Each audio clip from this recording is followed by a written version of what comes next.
But in case if we have a okay steady, then inviscid, incompressible, okay, and an irrotational flow.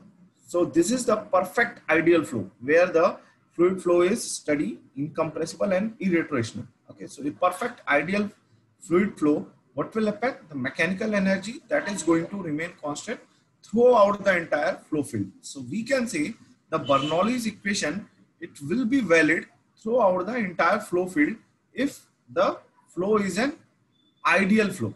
Okay. So in today we will see certain application of Bernoulli's equation in certain different kind of flows. So very special kind of flows there are. So now we are going to see that how are we going to apply the Bernoulli's equation or use the Bernoulli equation in those special kind of flows. Okay. So let me share my presentation first.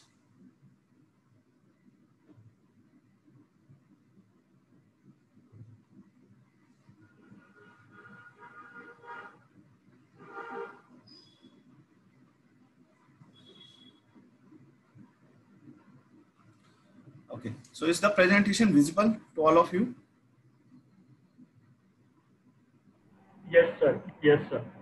Okay. So let's start. Let's start and just be very focused. This topic is slightly very important because this kind of flow you will find very common in our day-to-day life.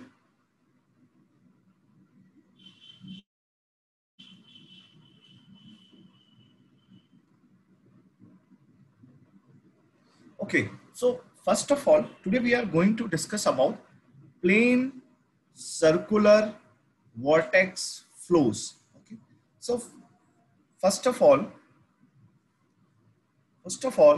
see very clearly observe the three different words, okay, which is mentioned here. So first word is plane. So that means the flow is happening in a particular plane, okay, or you can say in a particular cross section. Okay. So first of all, the flow is limited to a plane. Okay. Then second is the flow is circular in nature. Okay. That the fluid elements on a particular plane, okay, they are rotating around a particular point. This is second one.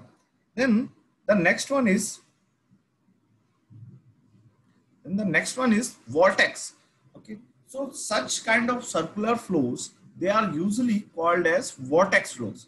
Okay, so let's see this. What is the definition of plane circular vortex flow in context to fluid mechanics? Okay, so in very simple words, you can say that if the fluid elements, they are rotating around a point, okay, in a particular plane, then we can call this flow as plane circular vortex flow. Okay, so very specifically, plane circular vortex flow are defined as flows where streamlines are concentric circles. Very important thing that here, okay, your streamlines, they will be concentric circles. Okay, so the fluid element, okay, let's say you have a set of streamlines like this. Okay, then your fluid element, it is basically going to move around these streamlines.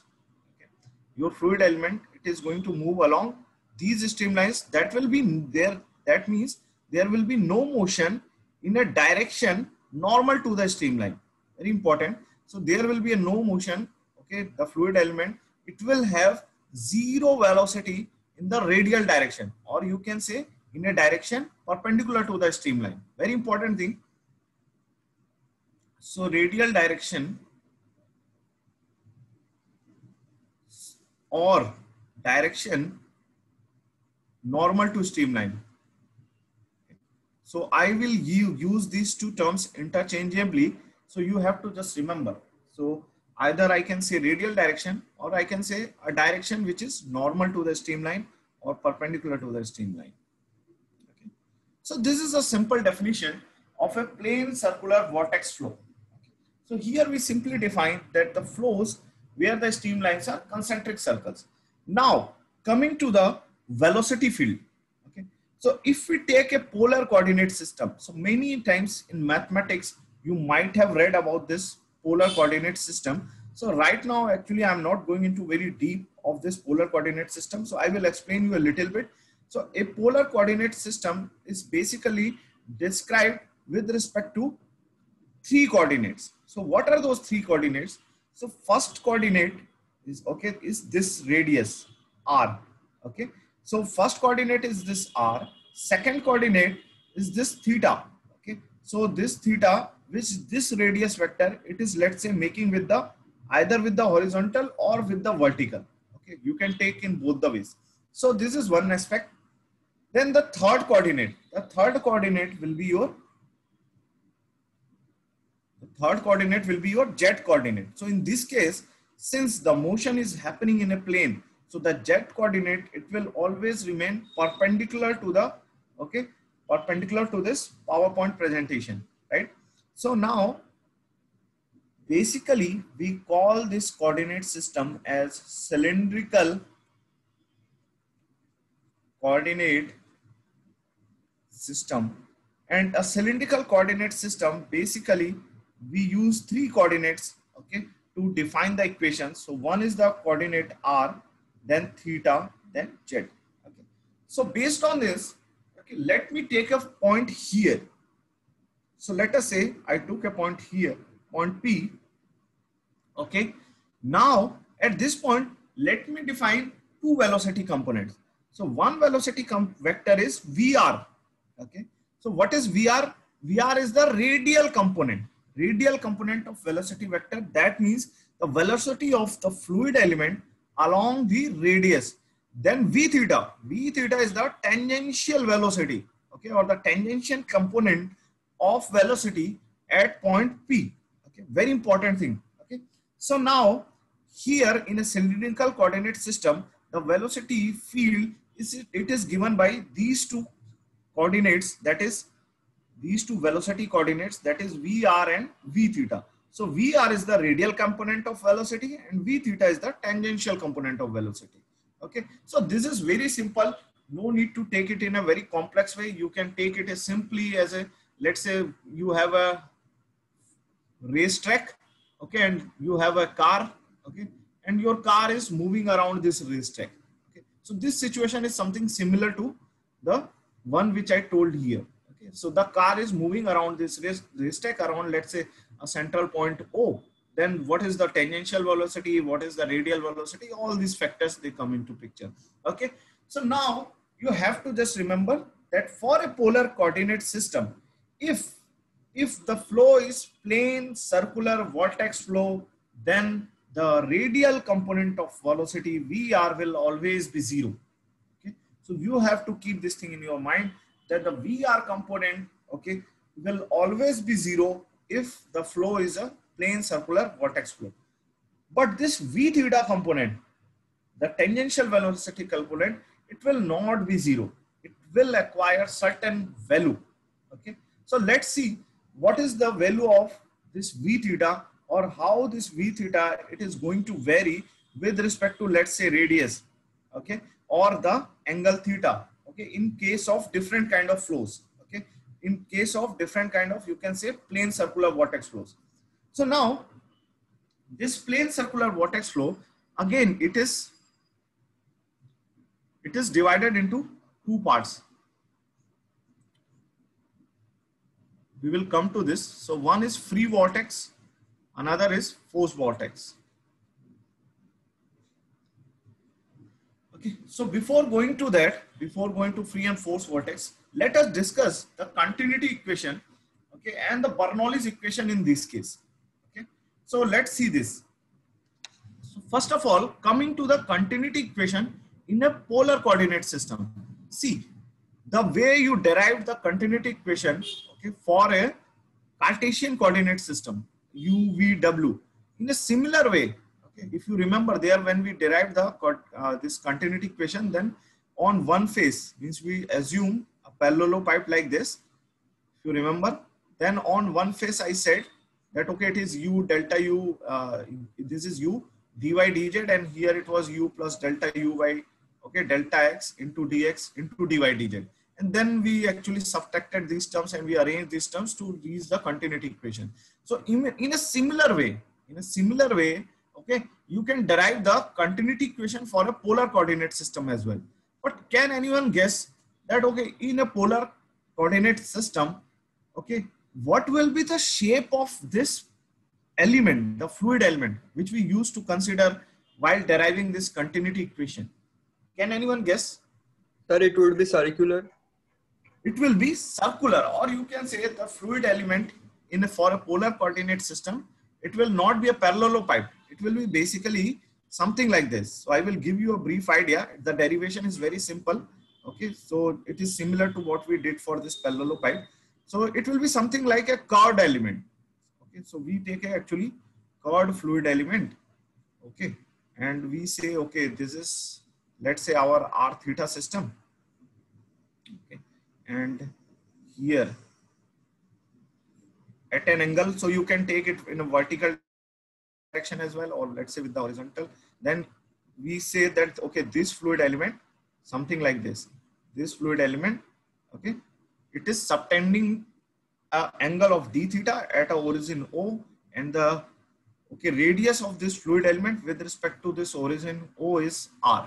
Okay, so now again we take this velocity along this one as VR, then along this face the velocity is v theta, and a similar way we derive it for a cylindrical coordinate system as well.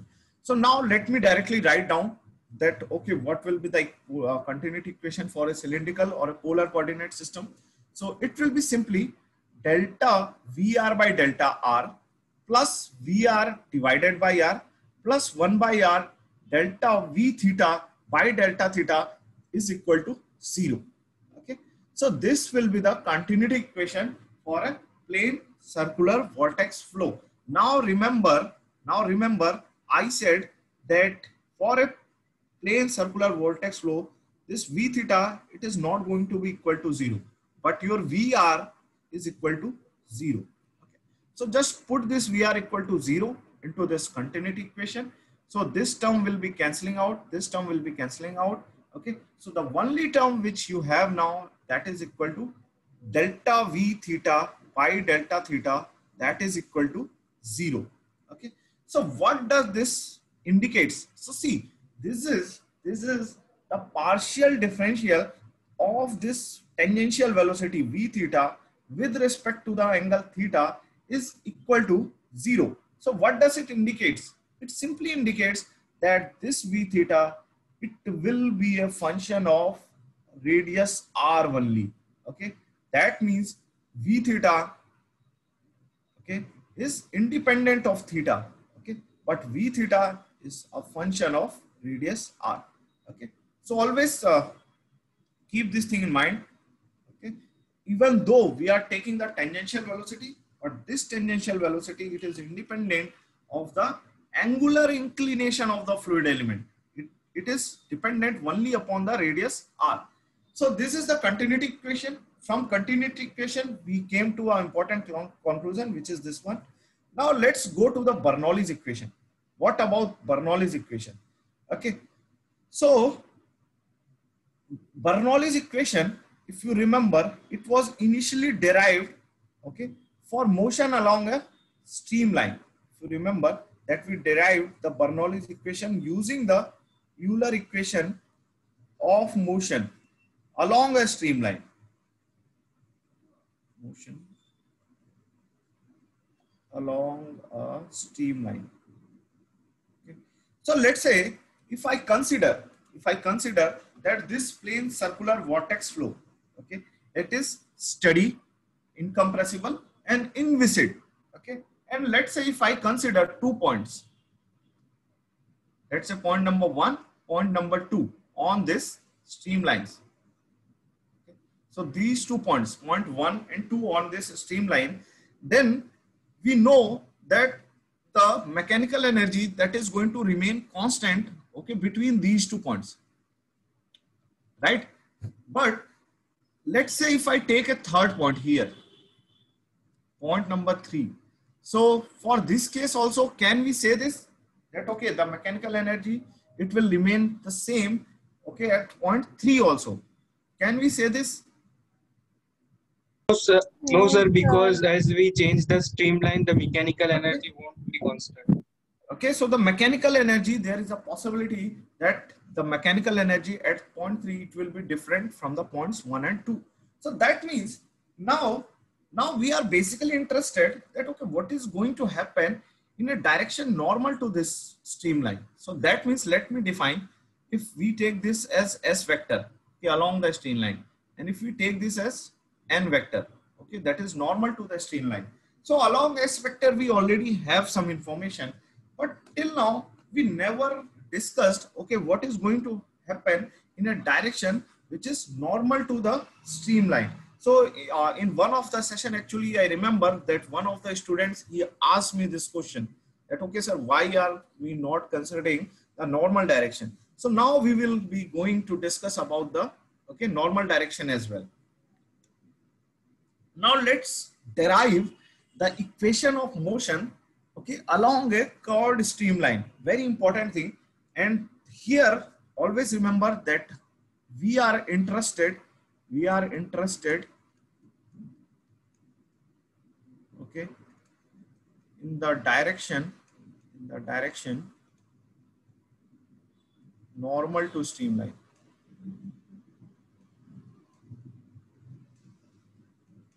So now this is our interest.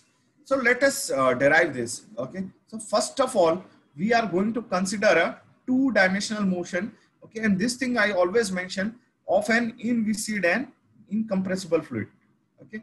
So this flow, I think we are already considering this as steady as well. Okay. So we are considering this flow as steady as well. So always remember, keep this thing in mind. Then whenever I am going to discuss this, I always mention that we are assuming this flow as steady, inviscid and incompressible. Okay. Now we are interested in a direction normal to the streamline. So it's very simple that how we used to derive the Euler equation of motion. We simply said that apply the Newton's second law. That means the net external force acting on the control mass system. If you remember, we considered a control mass system in that case. That is going to be equal to the mass into acceleration, A vector. So A vector, you can further break it down. That means sigma F net, let's say if you take the X direction, so we took MAX. If you take the Y direction, then we took MAY. Okay, but now we are not talking about Cartesian coordinate system. We are talking about which coordinate? Okay, R, theta and Z. So that means we took a streamline. So this is our curved streamline. Okay, this is our curved streamline which we took. Now we took a point P here. We took again a point P here. Now we draw or we consider a fluid element at this particular point P. Right? So similar to the way we did it for the Euler equation of motion along a streamline. Okay, along a streamline, in a similar way we will do it. Okay, the Euler equation of motion for a direction normal to the streamline. So again, we took a point P, we consider a fluid element, and this is a two-dimensional plane. Always remember. Okay. Now here we take the height of this fluid element as dz. Now at point P, this is the direction of velocity. Okay, this is our velocity vector. Okay. Now again, if you take the coordinate system, that is along this, you have the S vector, and in a direction you have the N vector. Okay. So this is the whole diagram which I am showed you here. Now we are going to apply simply the Newton's second law of motion. So the Newton's second law of motion in the normal direction, what will it is going to say that the net external force in the normal direction is equal to mass of the fluid element. So this fluid element which you have considered, the mass of this fluid element multiplied by the acceleration in the normal direction. Very easy. So basically we have to actually find out this term. Okay. Okay, so before going to the next slide, can anyone guess what will be the acceleration of this fluid vector in the normal direction? So let me say that this tangential velocity is v theta. Okay. Can anyone guess? See, this fluid element, okay, it is rotating around this point O. It is turning around this point O. So just tell me, I said that this situation is similar to the car which is turning on a racetrack, right? So just tell me, many times you might have read this. What will be the acceleration of car? If I say that the radius of the track on which the car is turning, it is equal to r, then what will be the acceleration of car if the car is moving with a velocity v? Any guess? You have studied this thing in engineering mechanics. Just try to remember.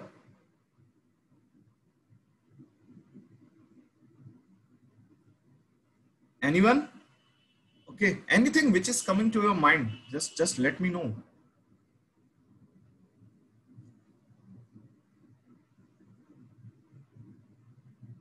Sir, can you repeat the question? Okay, I will repeat it. I am just asking, what will be the acceleration value AR? Okay, so this is all the things. We took a streamline. We considered a fluid element at point P. Okay, this fluid element, it is subtending at an angle of theta at this point O. Okay, now all the dimensions and angles, these are shown here. So my question is simply that since we are interested, okay, to derive the equation of motion along this n vector, right? So my question is simply, what is the value of this an if this fluid element, it is moving with a tangential velocity of v theta? Sir, can it be omega square r? What? Omega square r? Just tell me this thing in terms of v theta. In terms of v theta. Like, okay. If you remember that in engineering mechanics, if let's say a car is moving with a velocity v on a track, okay, whose radius is r, then what was the acceleration of that car? Sir, omega into r. Acceleration. That was the velocity. Yeah. So you are correct that that is r omega square. Okay, the acceleration Yes, will be r omega square, but just try to remember that okay, the acceleration is r omega square, and what is that value in terms of this tangential velocity v theta?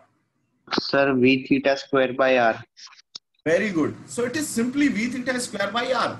Okay, if you go to your basic engineering mechanics course. And what will be the direction of this acceleration? That will be, just tell me quickly. That will be along this n. Okay, that we are sure that the acceleration will be along this n vector. But if I ask you, it will be away from the center or towards the center? Sir, towards the center. Towards the center. And what we call that acceleration? Centrifugal acceleration. So that is your centripetal acceleration.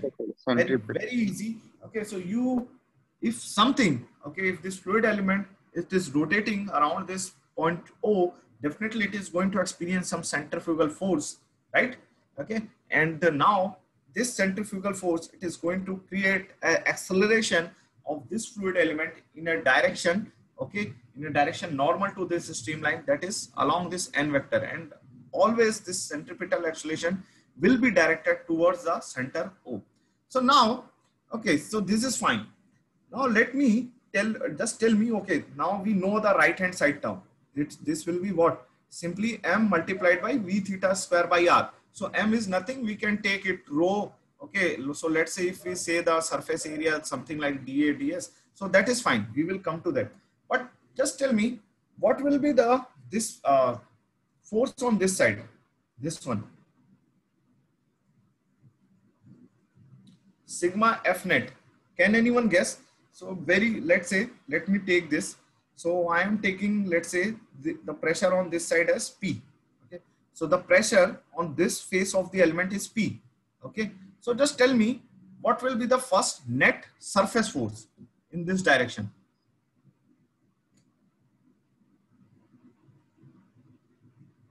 So you are always doing this. So I think you should tell me this.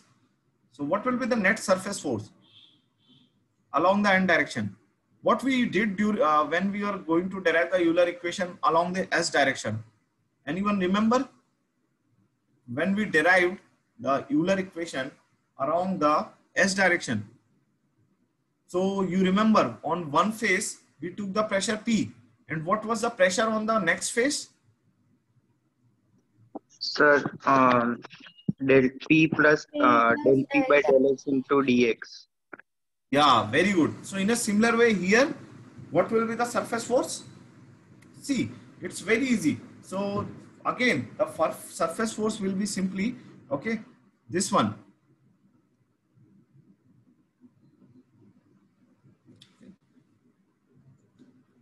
P plus delta P by delta N into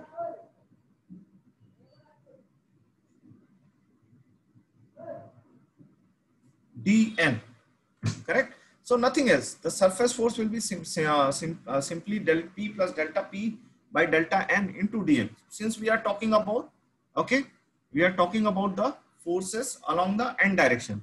So this is one surface force, and then there will be again some another force as well. So this force will be the body force. So body force.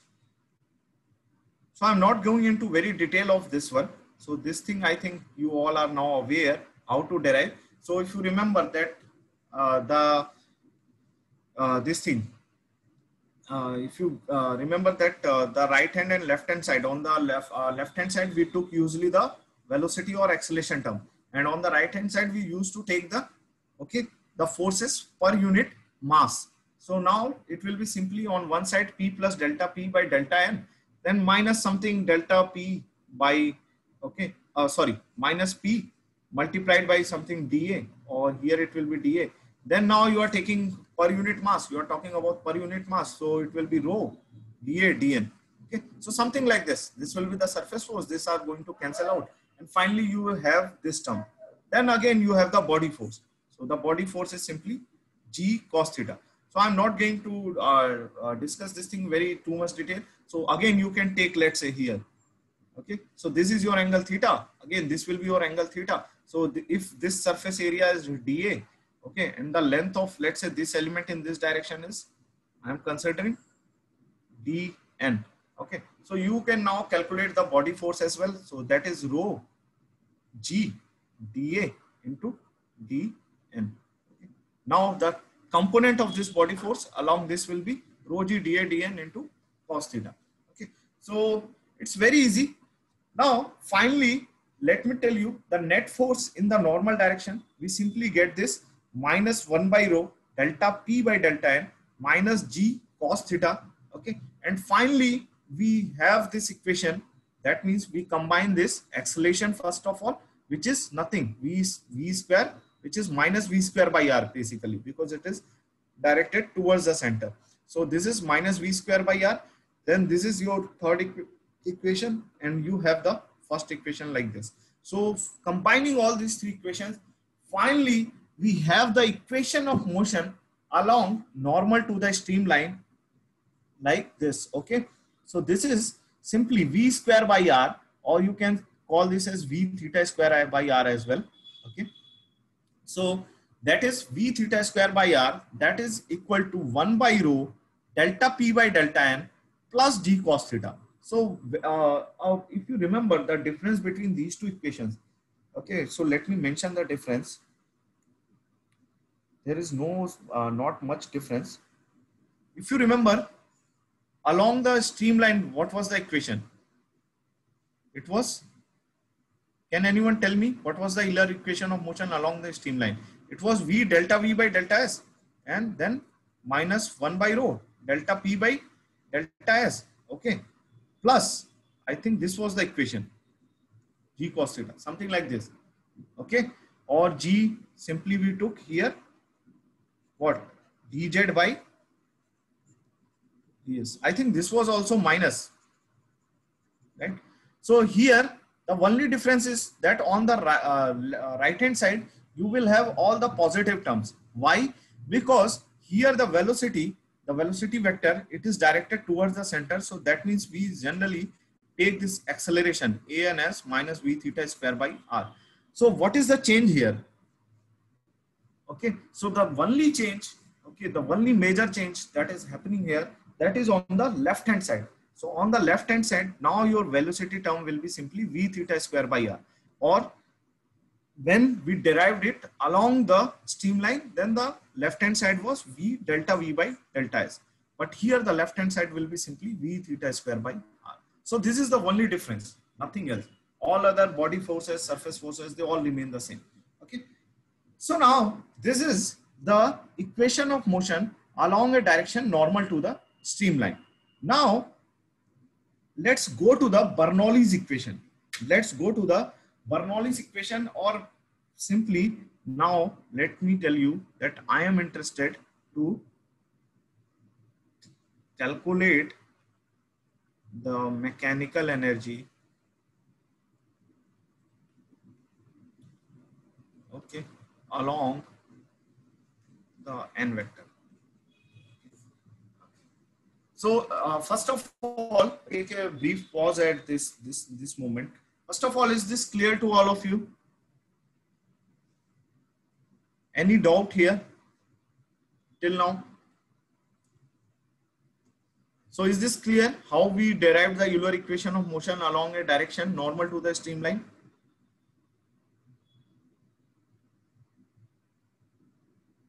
Anyone? Any doubt? So see, this is very easy. So an we already know the centripetal acceleration term, that is equal to minus V theta square by R. And on the right side, we know that, okay, we have to take the forces per unit mass. Okay. So if we consider, let's say the dA is the surface area, then dN is the length of that element. So you can apply this formula. You can see there that P plus delta P by delta N into dN into dA minus PdA. So finally you will have delta P by delta N into dA dN. So this dA dN will be cancelling out and you will have 1 by rho delta P by delta N. And body force you already saw here, very easy. So body force per unit mass will be simply. So you just take this component rho g dA dN and just dissolve along this two. And finally again divided by the mass. So that mass will be rho dA dN. So this is going to be cancelled out and ultimately you will have this g cos theta term only. Okay. So this is, I think, very easy. We have derived this equation in a similar way what we did for the Euler equation of motion along a streamline. So the only variation here is that now you have interchanged the S and N vector, and the left hand side will be now V theta square by R, and initially it was V delta V by delta S. Okay. So this is the only equation.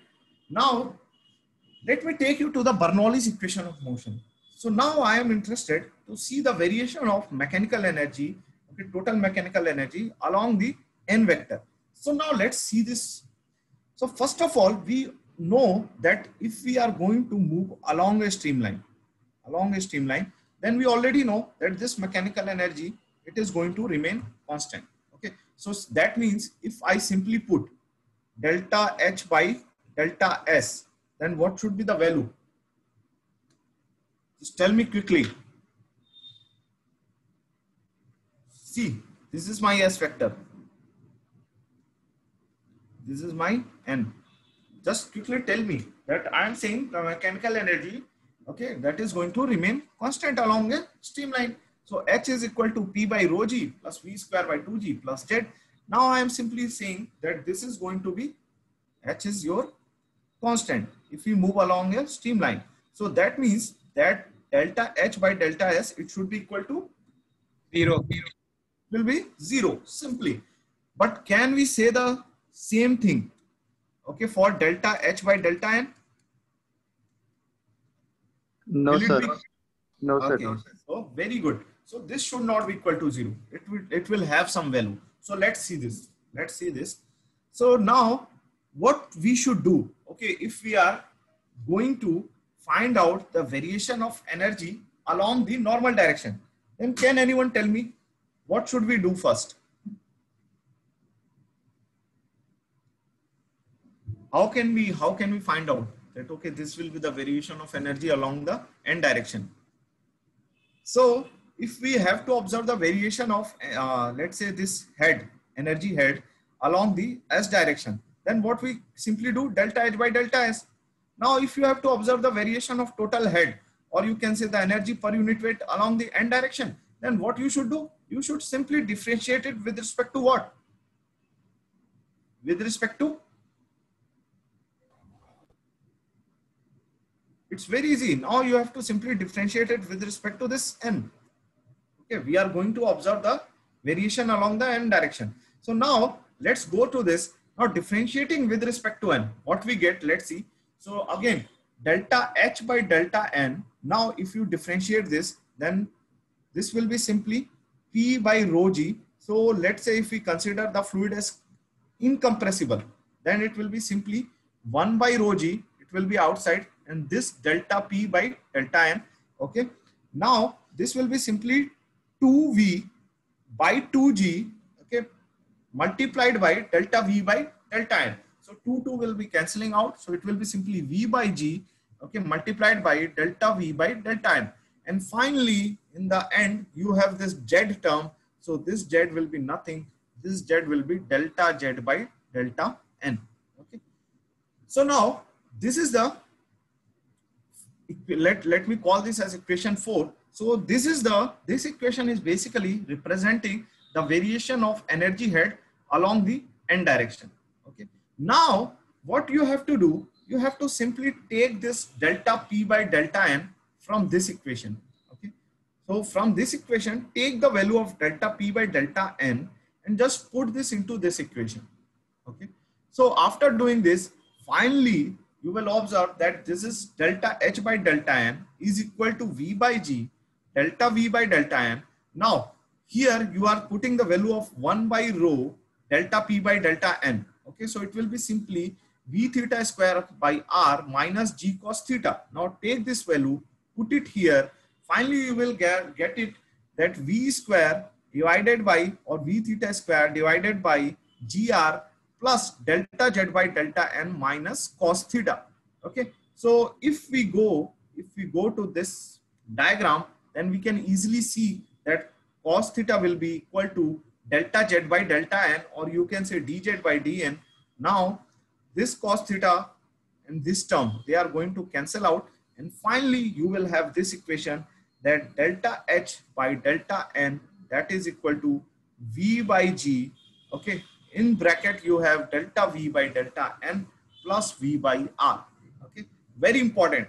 So this is the variation of mechanical energy along a direction normal to the streamline. Okay, so most of the times I have observed that people, they get confused between these two equations. So one is this one and another is this one. Okay, Euler equation of motion. So just tell me one thing here, that what is the basic difference between these two equations? So one is Euler equation of motion. It is for which, let's say, which physical parameter? This equation is for which physical parameter? So did you understood my question? Sir, it is for the acceleration. It is for acceleration. And when we talk of acceleration, so this is basically the equation of motion. Okay. So just I want to mention this thing, never get confused. So this is the equation of motion. So that is, it is going to represent the force. Okay. And this equation, the equation which we did here, this is going to represent what? The variation of energy. Okay. So always keep this thing in mind. So this equation is representing energy, energy head or energy, and this equation is representing force. So many times, like, students, they're confused that, sir, what is the need to derive two equations? Why are we not limited to only Euler equation of motion? So that is true. The Euler equation of motion is the governing equation of motion. It will define every law in the flow field. Okay, but you have to find out a different equation if you want to observe the variation of energy. Okay, so let me tell you, what I did here, that H equal to P by rho G plus V square by 2G plus Z. So this information I already had, that okay, along a streamline this is going to be constant, so delta H by delta S will be 0. But this head term, it is not going to remain constant along the normal direction. So I simply put delta H by delta N. But is there any other way to derive this equation? Here. Okay.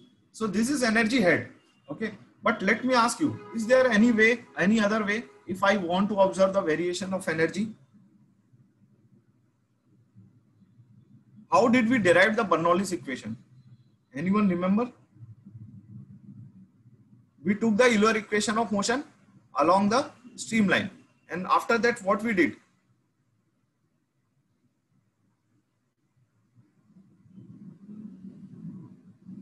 Can anyone remember? How did we derive the Bernoulli's equation of motion along the streamline?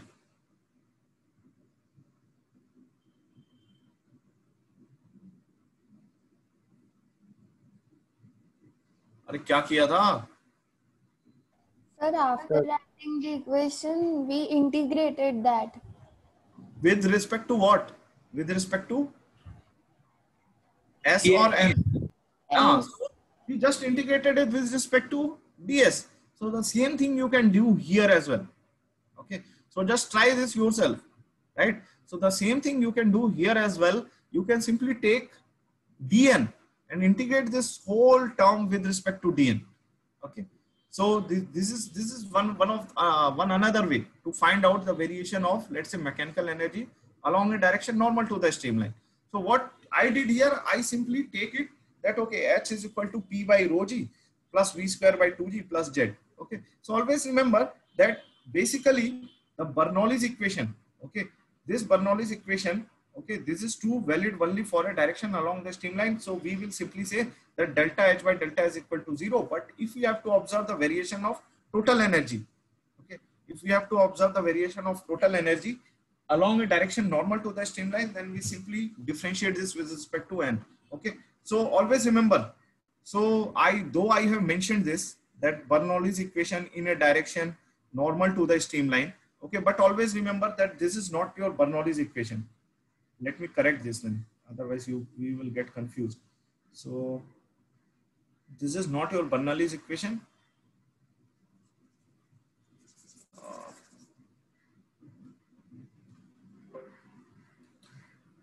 Because Bernoulli's equation, it holds true only along a streamline. So here you can simply call this as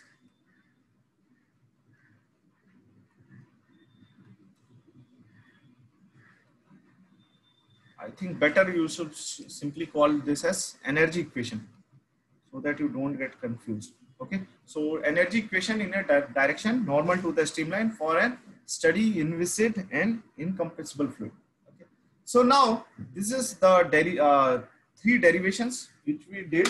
Okay. Since we were interested in a direction normal to the streamline, so always keep this thing, these derivation in mind. So first equation you have is from the continuity equation. Okay. Because now every time when we are going to discuss any topic, we will go one by one. First continuity equation, then this energy equation, okay, then you can say Euler equation of motion. So first of all, conservation of mass, then we will go to the Newton's second law, okay, that is the force equation. Then we will talk about the conservation of energy.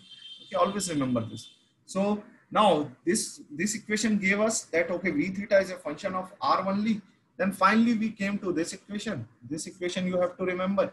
And in the end, you have to remember this equation. Okay. So now let's move to very important thing.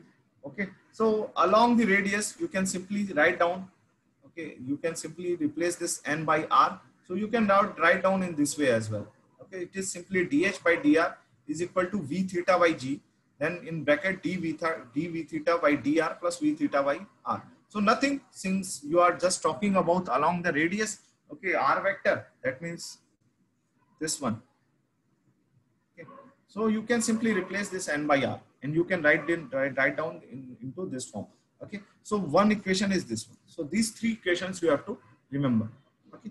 Now let's go to the first type of flow which I am going to discuss with you. That is free vortex flow. Free vortex flow. So what is this free vortex flow? So free vortex flows are nothing. These are plain circular vortex flows, okay, where, very important thing I'm going to mention, where the total mechanical energy remains constant in the entire flow field. Very important thing, okay.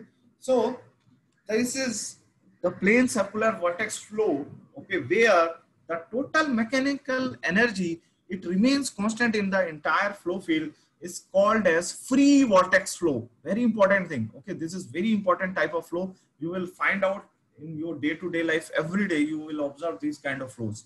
Okay, so first of all, if the total mechanical energy it is going to remain constant entire in the entire flow field, that means there is neither any addition nor any destruction of mechanical energy in the flow field. Okay, so I will give you certain set of examples for this later. Okay, right now just keep this thing in mind that the total mechanical energy, okay, is going to remain constant in a free vortex flow. So what is a free vortex flow?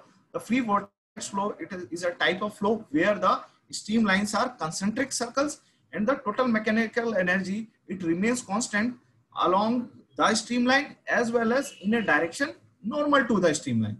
Now for a free vortex flow, you can say this, that if I take 2 points 1 and 2 on this streamline, then if I take a point 3 and 4 on the next streamline, then the total mechanical energy at point 1, 2, 3 and 4, they are going to remain the same.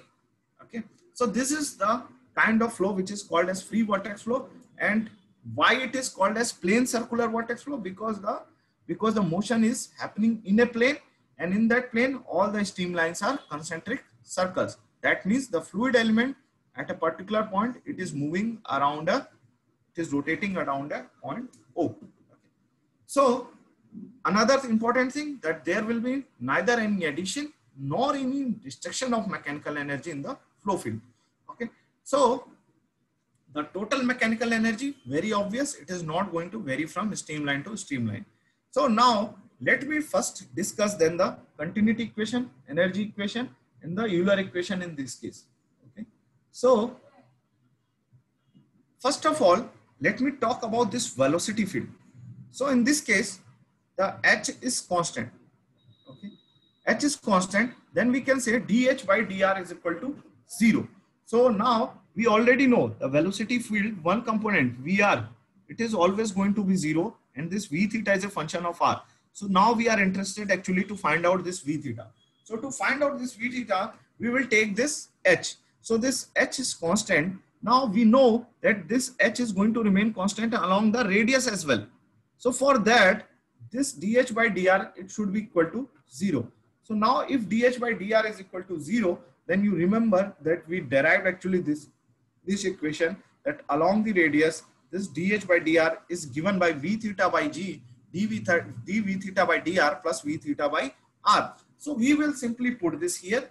Okay, V theta by G, dV theta by dr plus V theta by R, that is going to be equal to 0. Then finally you have 1 by R, d by dr, V theta into R is equal to 0. So we simply arrange this term. So if you differentiate this one, you will get this thing. Okay, so we simply arranged the terms and we took the differentiation d by dr and this component inside this differentiation d by dr. Then finally, if d by dr of V theta R is equal to 0, that means this V theta R, it is equal to some constant C. Okay, so that means this C, always remember this C is constant in the entire flow field. Okay, so this V theta is given by V theta is equal to C by R. That means very important thing which I am going to mention here. So V theta will be inversely proportional to the radius. That means the tangential velocity of a fluid element on the streamline, on the concentric streamlines, it is going to be inversely proportional to the radius. Correct? So the velocity field in this case is now given by VR is equal to 0 because this is a plane circular vortex flow. But this V theta, that is the tangential velocity, it is going to be inversely proportional to the radius. Okay. So let me mention one very important thing here. Okay. Let me take you. Okay. So let's say we have two concentric circles like this. Let me take you to this element. Okay. 1. Okay. Let me call this element as fluid element. Okay. Let me consider a linear element between this point 1 and this origin O. Okay, let me call this element as O1. Then again, let me consider another element 2. Okay.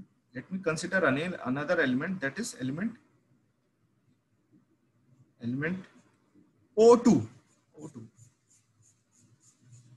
Now just tell me, okay, which element O1 or O2 it is going to rotate at a higher angular velocity. So let's say I am just asking that, let's say angular velocity of this element O1 is omega O1 and angular velocity of this element O2 is omega O2.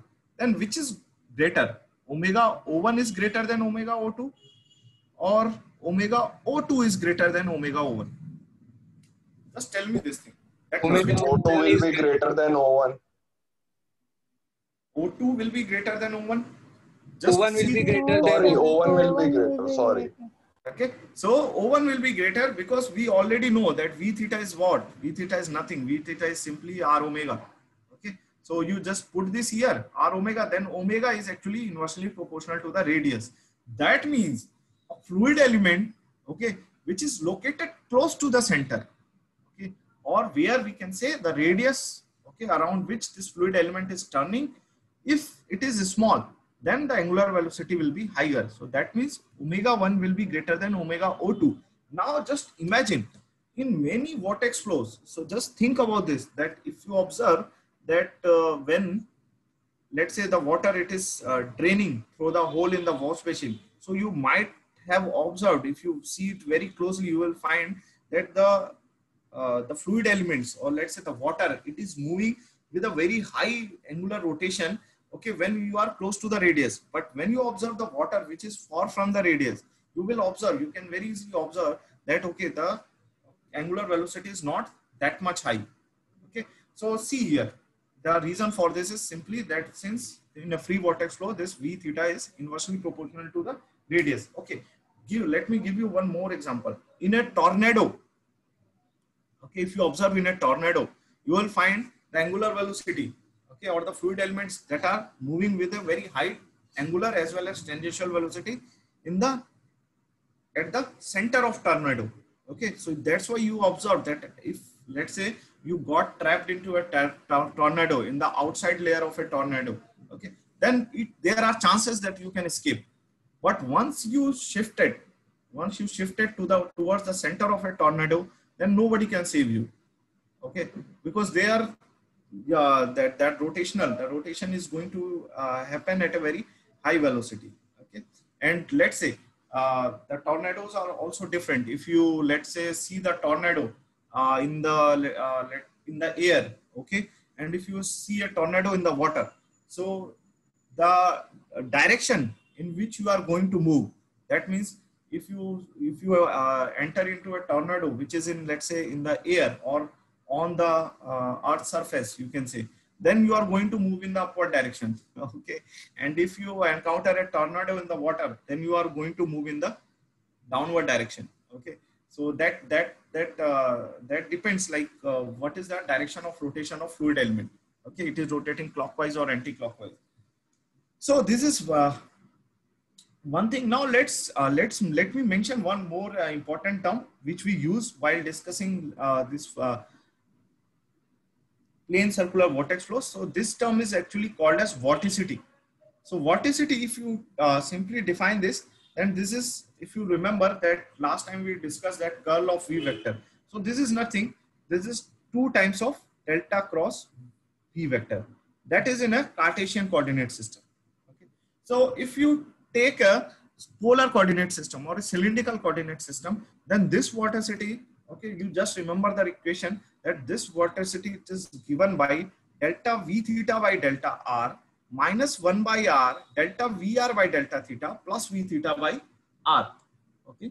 So now this is your vorticity equation, okay, when you take a polar coordinate system. So now here we very easily we can see here that VR is equal to 0. So this term is going to be reduced to 0, and V theta is equal to C by R. So V theta is again C by R. So you just put here, okay, and just it will be simply, I think, minus 1 by R square, and here you will get, I think, plus 1 by R square, and this constant C will be outside. Both the terms, they are going to cancel out, and finally you will have the vorticity term as 0. Very important. Okay. So that means here I'm going to mention one very important thing, that the vorticity is 0 in place of a free vortex flow. So vorticity is nothing. Vorticity is basically a representation of whether the flow is rotational or irrotational. Okay, nothing else. So if you have a rotational flow, then the fluid element will behave like a solid body.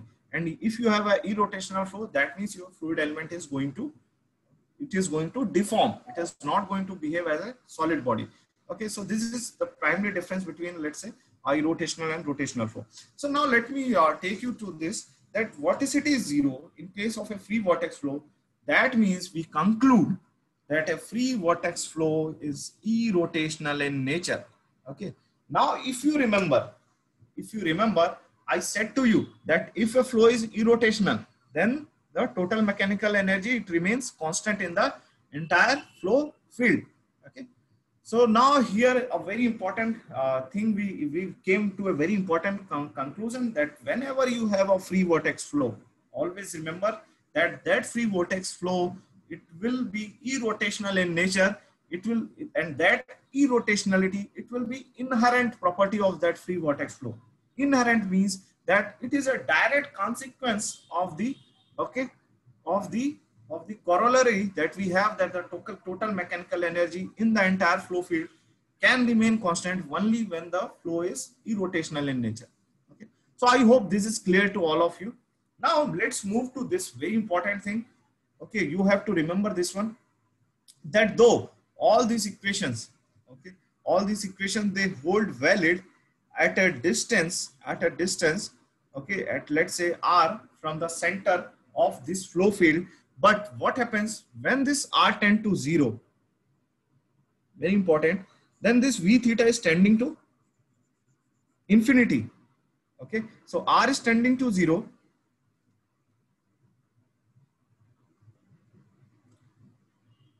Okay, so if r is tending to 0, then v theta is tending to infinity.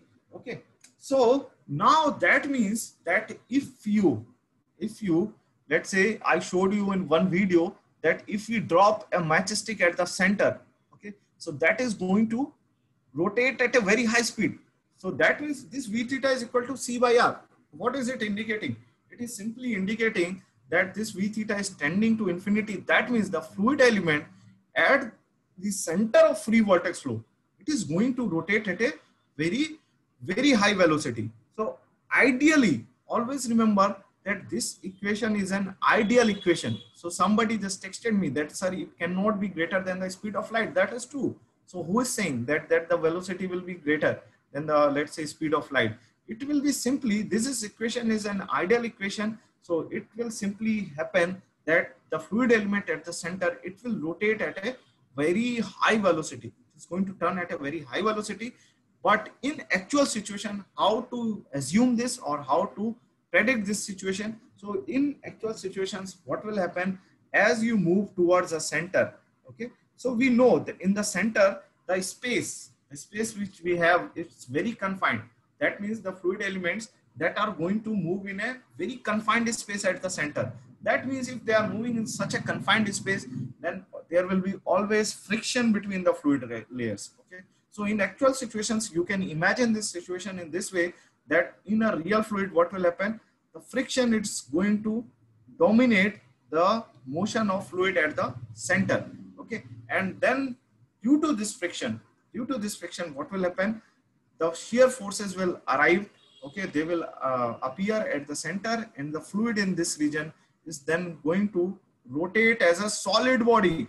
Very important. So in the central region, the fluid is going to rotate as a solid body, and the velocity, the rotational velocity, will be very high.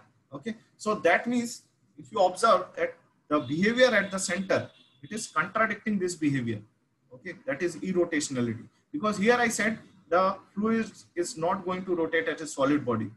Okay, so always remember this thing, that what happened in a free vortex flow, the flow is irrotational. That means the fluid is not going to rotate as a solid body if you are, let's say, at a radius r from the center. But when you move to the center, so this law is violated, and what is going to happen in the fluid in the central region, it starts behaving as a solid body due to the due to the appearance of shear stresses or due to the increase in internal friction. But ideally, you have to remember that ideally that we, if we go to the equation, then we simply say that we encountered a point of singularity at r equal to 0. That means we found that v theta is tending to infinity at r when r tends to 0. Okay. Now, this is all about the case of a free vortex flow. So first of all, let me ask you, like till now everything is clear. Is there any doubt?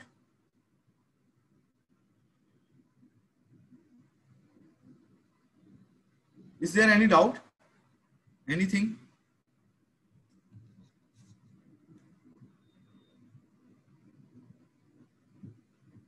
Anyone? Any doubt? Any query? Till now?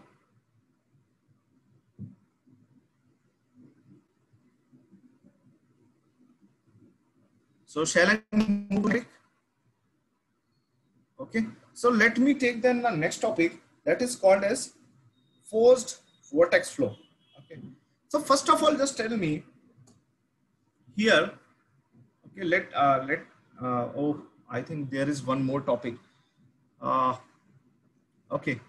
Okay. So first of all, for some time, just tell me that in a free vortex flow, I am saying that there will be no addition or destruction of energy. So that automatically tells me that the entire mechanical energy that is going to remain constant, because there is no addition as well as no destruction of energy. Okay. But just tell me here, if I have to say this statement, okay, if I have to say this, let's say, if I ask you this one in a simple way, that am I adding any torque to the free vortex flow?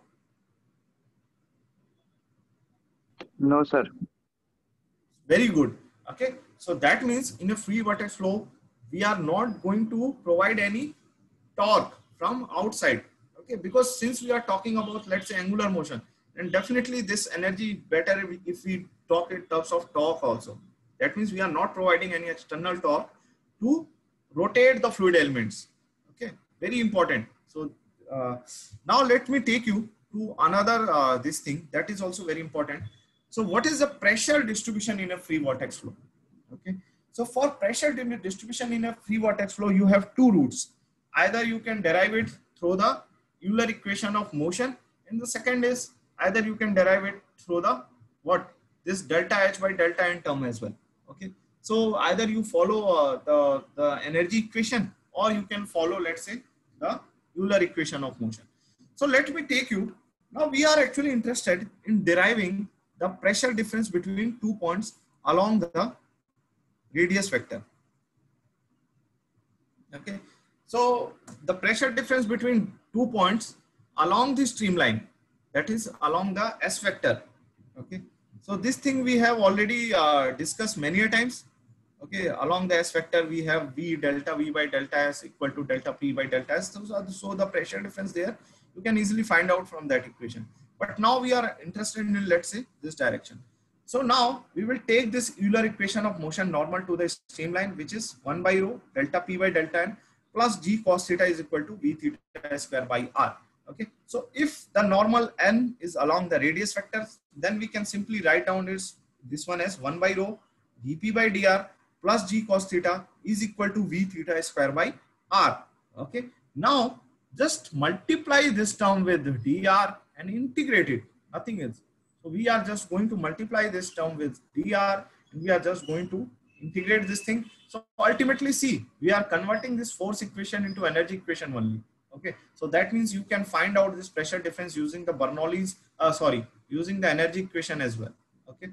So integrating the above equation, we have 1 by rho dP by dr into dr is equal to V theta square by R into dr minus G dz by dr into dr. If the flow is incompressible, then we all know that rho is constant. So we will have simply P by rho integration of V theta square by R dr minus Gz plus A. Okay. Definitely if we are going to integrate this term, so there should be some constant A. Now for a free vortex flow, we already know for a free vortex flow, V theta is equal to C by R. So what we are going to do, we are simply going to put this V theta is equal to C by R. Okay. we are simply going to put this V theta equal to C by R into this equation. And finally, we have this, okay, P by rho is equal to minus C square by 2 square minus GZ plus A. Okay, so this is my equation. Now let me take you that, okay, if I have to find out this constant A, then what can I do? I can simply apply the boundary conditions. Okay. Very important. So let's say the pressure, for applying boundary conditions, what actually I did, let's say I took a streamline RA where the pressure is, let's say, atmospheric pressure. So this is just an assumption. Okay. And then let's say you have another some point. Okay. So let's say you are interested to find out the pressure at this point 1. Okay. So this is very easy. Now at R equal to RA, you just put P equal to P atmosphere. So you will find out that, okay, the value of constant A as P atmosphere divided by rho plus C square divided by 2R square plus GZ. Because it can happen that, okay, even if the flow is in a particular circular plane, so at a particular plane, it can happen, it is possible that what is that your pressure, it can become atmospheric. So that point we can take, okay, and then we can calculate the value of this constant. So finally what you have, you have this equation that, okay, P minus P atmosphere divided by rho, that is equal to C square by 2, okay, multiplied by 1 by RA square minus 1 by RA square minus GZ minus ZA. Okay. So now let me tell you, let me ask you this one. Okay, very easy. Let me tell you, let me ask you that, okay, we have 2 points 1 and 2. Okay, and I want to calculate the difference P1 minus P2. How to do this? Using the, let's say, Bernoulli's equation. Here I can say that is Bernoulli's equation, because that is going to remain constant in the entire flow field. So I can say that, okay, this is my Bernoulli's equation. So just tell me how to derive it using, find out this pressure difference using Bernoulli's equation. So this is one way that I came to this conclusion using what? Using the Euler equation of motion. But if I have to simply find out using Bernoulli's equation of motion, so what I have to do, just tell me. I will take point 1 and 2 and just apply the Bernoulli's equation here. Just tell me then. First term will be P1 by rho G plus, let me say the tangential velocity here is V theta 1. Tangential velocity here is V theta 2. Okay. Just tell me. Plus V theta 1 square by 2G plus Z1. Now let me take the elevation of this from a datum as Z1. Elevation of this from a datum as Z2. So now here it will be G Z1. Correct? Now this should be equal to, tell me, this should be equal to, see, at point 1 and 2 the mechanical energy is constant, right? So we can simply apply the Bernoulli's principle, because we already discussed that for a free vortex flow, the mechanical energy is going to remain constant in the entire flow field. Either you move along a direction normal to the streamline, or you move along a direction parallel to the streamline. Both are the same. Okay. So it will be simply, tell me, P2 by rho G plus V theta 2 square by 2G plus G Z2. Now you can simply find out the difference P1 minus P2. And this equation, if you see, this is nothing. Okay. This is nothing. This is simply the Bernoulli's equation, nothing else. So here on one side you have P by rho plus V theta square by 2 plus G Z. Yeah. Sir, in the previous equation, if you divide by G, then it should be Z1 instead of GZ1. Yes, sir. आपने previously सिर्फ Z लिखवाया था. Correct. Now you are right. So we here are not going to take this. Okay. So it will be simply Z1 and Z2, right? So sometimes it happens like when you let's say take a lot of equations all together. So it can, this sometimes it happens. So you have also to remember this one, that if you divide by G, then don't take G on this side. Okay. So this will be the equation, right?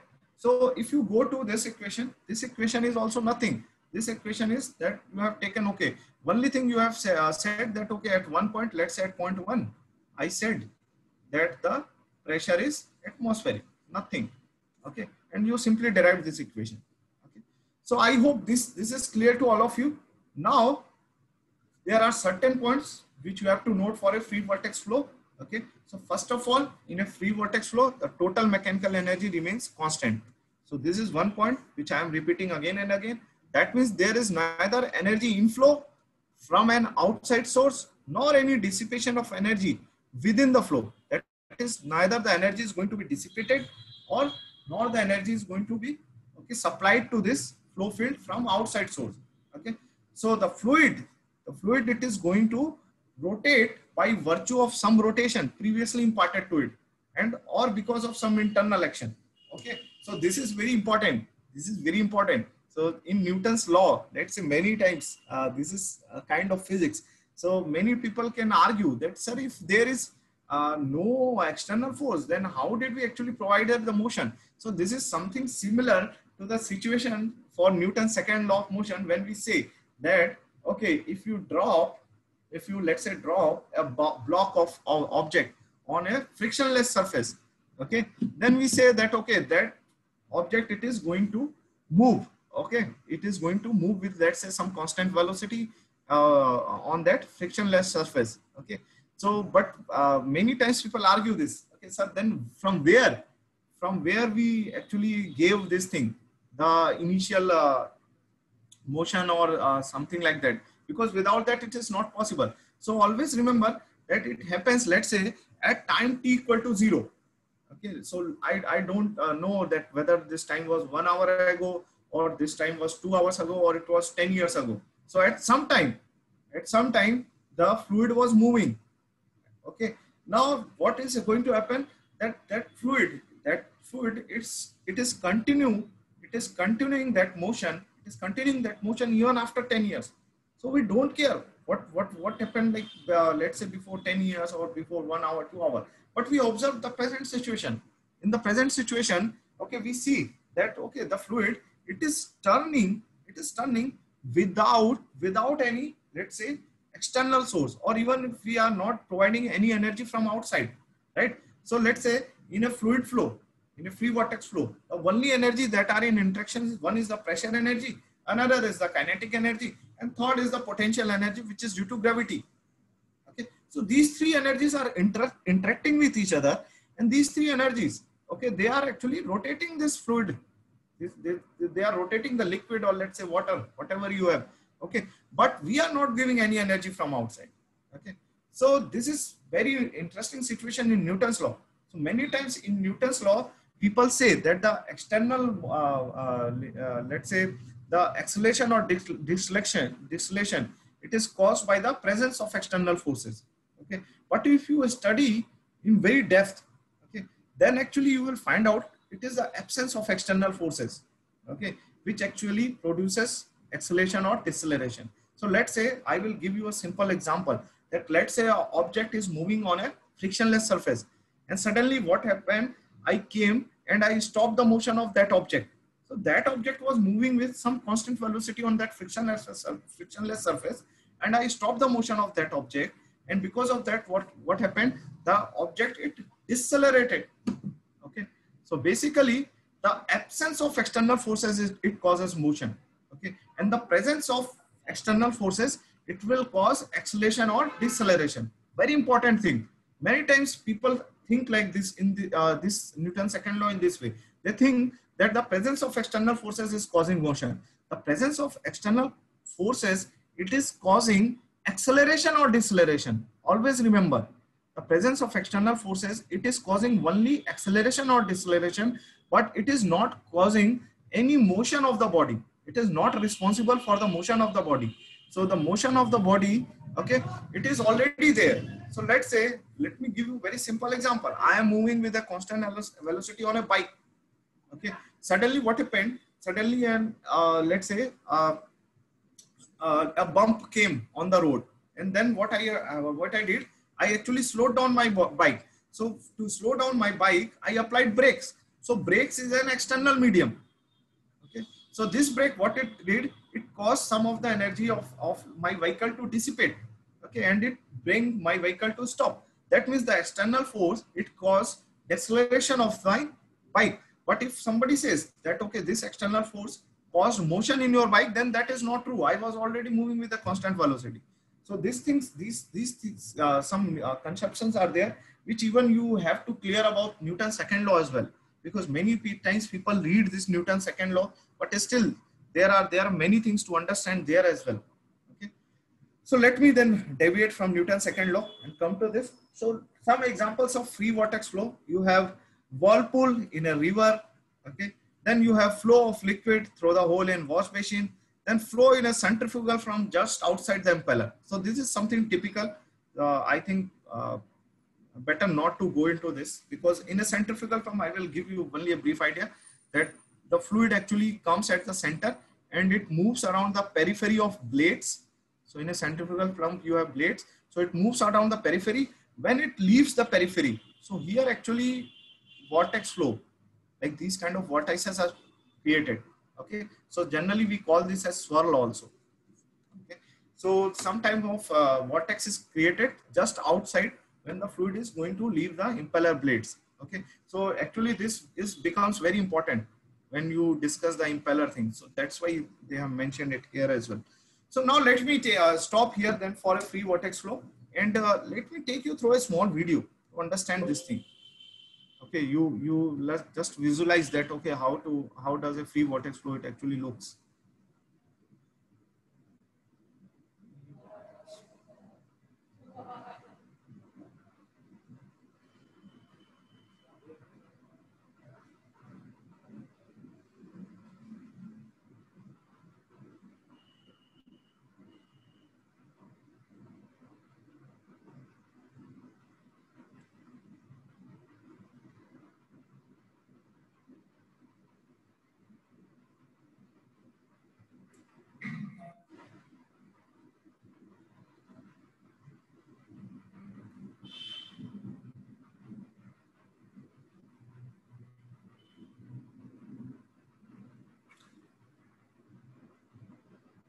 So is the video visible to all of you? Yes, sir. Okay. So let me play this. Okay, and then let us see like how he has created this free vortex flow. So I'm going to share my computer sound as well.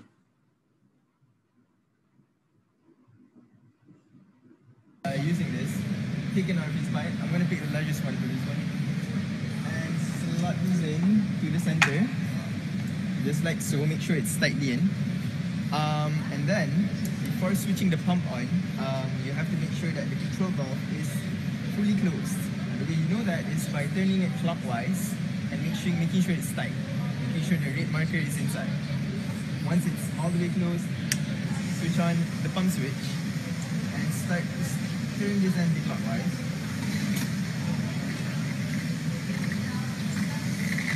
Letting the water out, making sure that the water is coming up from the 12.5mm diameter pipes by turning this three-way valve towards this way.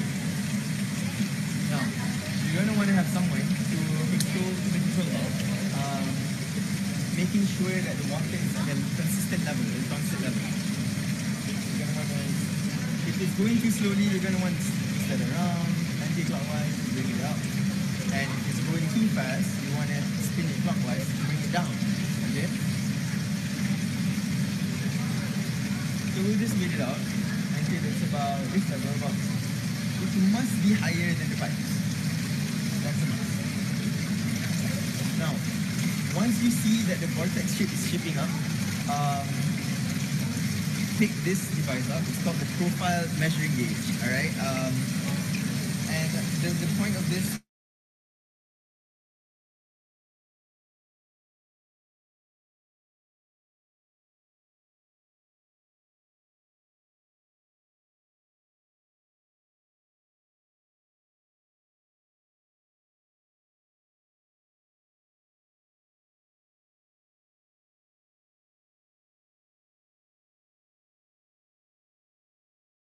Search this video. So actually, these professors, these are very old videos, but I really like the way they teach.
Am I audible now?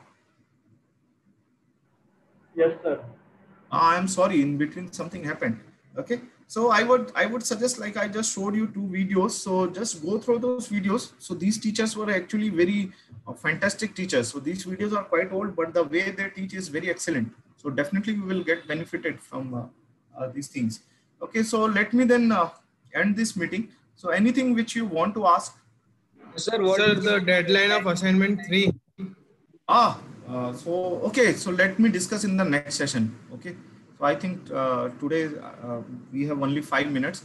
So next session we will discuss. Okay, no problem, don't worry. So I will discuss how to actually do that assignment, and as well as what is the deadline. Okay, anything else regarding to the topic, or any concept which you don't understand, just email me. And actually one thing more, that one student actually asked me one question on hydrostatic pressure force. So I will get some time to discuss that question maybe in the next session. Okay, so thank you all of you.